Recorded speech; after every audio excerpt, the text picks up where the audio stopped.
Jadi seandainya di pondok pesantren ada seorang santri yang mohon maaf dengan duduk yang santun, kemudian dia tidak mengangkat kepalanya dengan hormat, itu adalah sah dia. Bukan berarti langsung mengatakan ustadznya gila hormat. Loh, yang menghormat santrinya. Ini sangat berbeda. Cuman di saat ada orang berbuat begitu, kenapa yang disalahkan gurunya? Assalamualaikum warahmatullahi wabarakatuh, Buya. Assalamualaikum. Mohon izin bertanya, Buya. Apakah sikap seorang santri yang bersimpuh di hadapan gurunya sebagai bentuk hormat dan takzim dapat dianggap sebagai tindakan yang mengaruhi pada perbudakan atau sikap feodal? Terima kasih atas penjelasannya, Buya. Jazakumullah khairan. Wassalamualaikum warahmatullahi wabarakatuh. Mengarah ya, mengaruhi apa? Mau diulang? Ulang dengar kita. Ulang. Apakah sikap seorang santri yang bersimpuh di hadapan gurunya sebagai bentuk hormat dan takzim dapat dianggap sebagai tindakan yang mengarah pada perbudakan atau sikap feodal? Terima kasih, Buya, atas jawabannya. Baik, gini, subhanallah.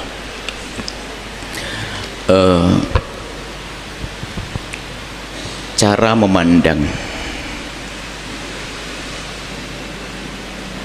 Kalau kita memandang apa-apa dengan kebencian, yang baik pun akan kita jadikan tidak baik.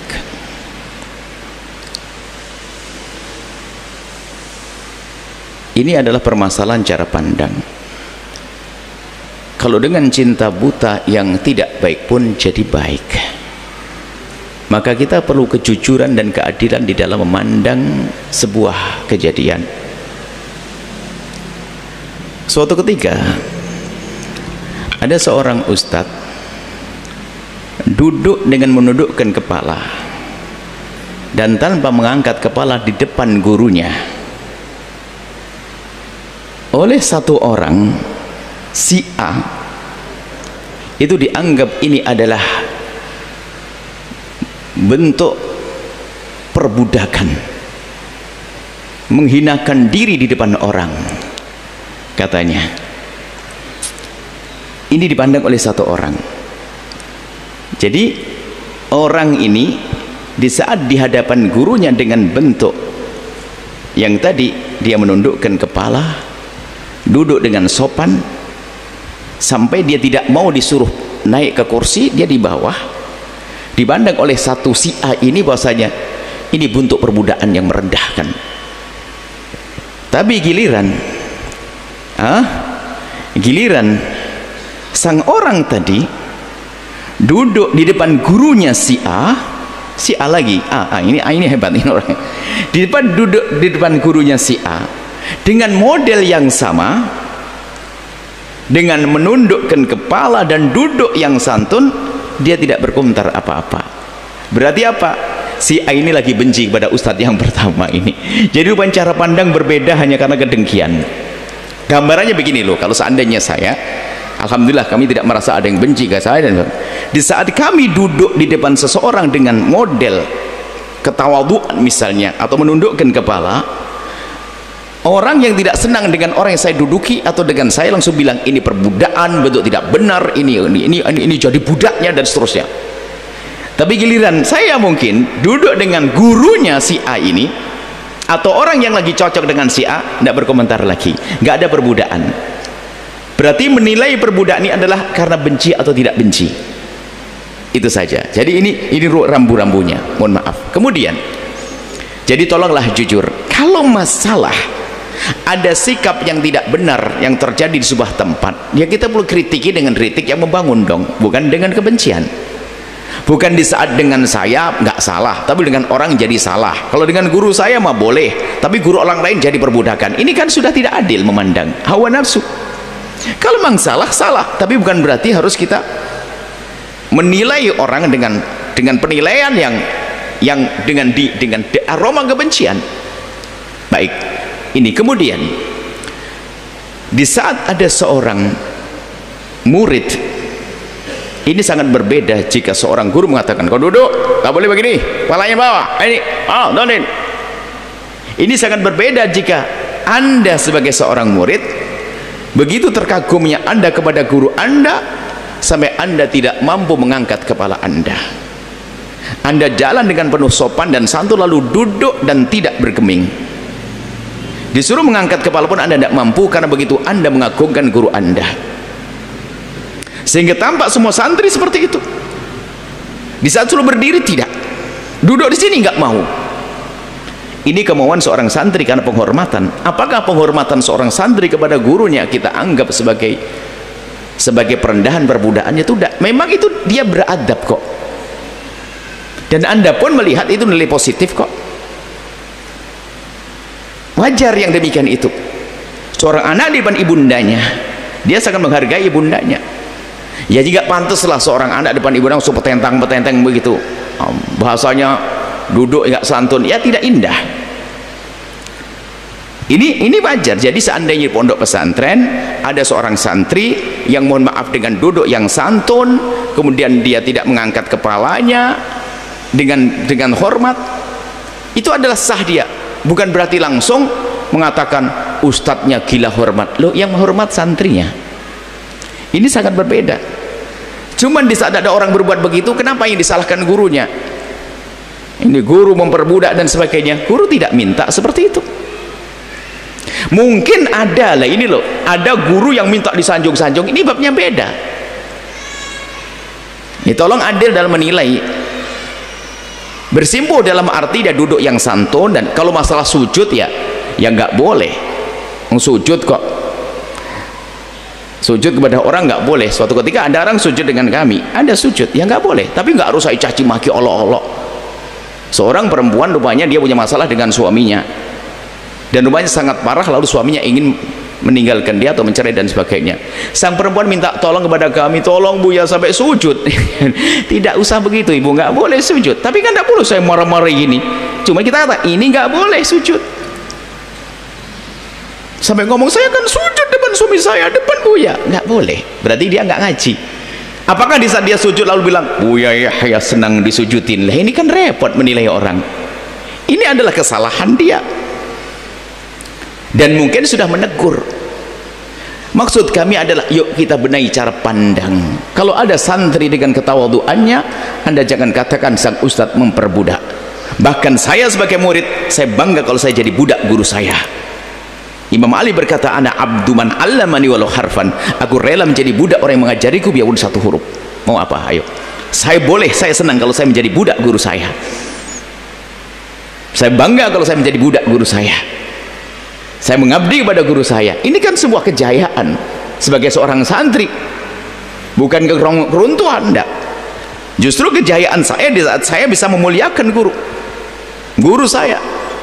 Kalau masalah saya sujud ke guru, ini babnya beda, jangan disamain, mohon maaf. Ini kadang cara pandang. Di saat saya begitu hormat kepada guru saya, misalnya itu saya ingin punya prestasi sebagai seorang murid sejati. Tapi jangan salahkan guru saya, wah gurunya senang memperbudak murid. Tidak, saya tidak merasa terendahkan kok. Kalau saya menjadi budak Anda yang suka mencaci maki, saya akan merasa terendahkan. Tapi saya merasa jadi budaknya Anda yang mengajari saya, istimewa. Kan beda permasalahannya. Tolonglah pandang yang jujur saja. Jadi permasalahan cara pandang ini kebencian. Hari ini benci sana. Kalau lagi benci semuanya jadi jelek. Kalau benci semuanya jadi jelek. Jadi di pesantren ada satu budaya sopan santun adab. Sampai bahasa sederhananya tuh kalau ada ayamnya kiai masuk kamar tuh nggak berani gusah. Karena apa? Ayamnya kiai, barangkali begitulah. Apakah berlebihan? Nggak bisa dipaksain, memang hormatnya ada kok. Misal, ini adalah masalah penghormatan di dunia pesantren dan sangat diagungkan. Penghormatan tuh betul-betul diutamakan. Memperbudak ini babnya beda. Memperbudak adalah kerja rodi, kau kerja gak dikasih makan, kemudian dipaksa, dihinakan, diinjek-injek, semuanya itu. Kalau seorang santri dia merendah di depan gurunya, kemauan dia itu prestasi. Gimana menurut Anda ada seorang guru lalu saya jadi murid, depan guru saya ngomong, Pak gimana Pak kabar baik? Wah ini tidak beradab ini. Terus Anda pengennya gimana? Yang suka ngeritik dengan cara yang salah, tolong tunjukkan kepada saya cara paling benar di saat saya berhadapan dengan guru saya yang sangat baik dengan saya. Pak, Anda yang suka mengkritik gaya-gaya di pesantren misalnya, tunjukkan apa? Saya petentang-petenteng, tolak pinggang, atau saya mengizinkan saya duduk di hadapan guru saya di atas kursi, saya duduk di bawah. karena saya nggak merasa pantas duduk sejajar dengan guru saya. Apakah ini sebuah tidak? Saya tidak merasa, dan saya bangga dengan itu, prestasi bagi saya. Boleh Anda berkata setelah ini budaknya para guru. Enggak, saya tidak merasa terhinakan. Bahkan saya bangga kalau saya bisa mengabdi kepada guru saya. Dan beneran di sini ada di pondok pesantren. Di pondok pesantren penghormatan itu luar biasa. Sebab ilmu diambil dengan ketawaduan, tidak dengan kesombongan. Kalau ilmu diambil dengan kesombongan, biarpun inter nanti jadinya Abu Jahal. Ulama su. Ilmu dengan adab. Lihat baca kitab Ta'limu Ta'ali Syekh Zarnuji menjelaskan. Di pesantren rata belajar ilmu adab, ilmu akhlak. Terus dari sisi mana? Apa yang disalahkan? Apa yang salah dari adabnya seorang santri? Kalau masalah pelanggaran syariat, ada beradab kepada guru sampai melanggar syariat, sampai sujud dan sebagainya, ya tinggal ditegur saja. Tapi beradabnya adalah diharap caranya yang salah itu saja. Bukan langsung pesantren, perbudakan dan sebagainya. Masya Allah. Tolong jangan biasa mandang dengan benci terlebih dahulu. Jangan biasa benci, selamat tinggal dengan kebencian dan kedengkian, iri, benci. Tidak akan membangun keindahan dalam hidup kebersamaan. Itu saja. Jadi adab tetap diutamakan dalam di dunia pesantren khususnya, Masya Allah. Sampai kita merasakan seorang murid, subhanallah, dia begitu bertahan duduk dengan melipat kakinya bermenit-menit, berjam-jam di hadapan gurunya, tak bergeming. Hebat sekali, bukan petakilan dan pecicilan. Mohon maaf ini. Adapun kalau ada pelanggaran syariat misalnya, yaitu tinggal ditegur sisi itu, sisi adabnya jangan dong. Kan kita paham ada nilai kemuliaan, ada cara menghadirkan nilai kemuliaan yang salah, ya caranya saja dong. Jangan langsung dibilang di pesantren ada perbudakan segala macam. Ada apa Anda dengan pesantren? Ada apa Anda dengan urusan para kiai dan para ulama? Atau lebih dalam lagi, ada apa Anda dengan Islam? Islam terwakili di negeri ini adalah dengan kepesantrenan. Kalau sudah pesantren diruntuhkan, budaya pesantren diruntuhkan, ya sudah akhlak runtuh. Islam yang akan dijauhi. Itu saja. Semoga Allah memberikan kepada kita adab dan tata krama yang baik. Kita kepada guru-guru kita, kita kepada orang tua, kita kepada orang yang lebih tua dari kita. Semoga Allah mengampuni semuanya. Dan yang biasa punya lesan tidak baik, semoga setelah ini dijaga lesannya, tidak biasa merendahkan siapapun. Dan semoga Allah menjaga hati kita, menjaga perilaku kita. Semoga Allah muliakan kita di dunia dan di akhirat. Man tawaddu' rafa'ahullah. Barang siapa tawaddu' Allah akan angkat. Wa man takabbar wada'ahullah. Siapa yang sombong akan direndahkan oleh Allah. Wallahu a'lam bishawab. Setelah menyaksikan video ini, jangan lupa bersolawat kepada baginda Nabi Muhammad. Shollu ala Nabi Muhammad. Allahumma sholli alaihi wa ala alihi wa sahbihi.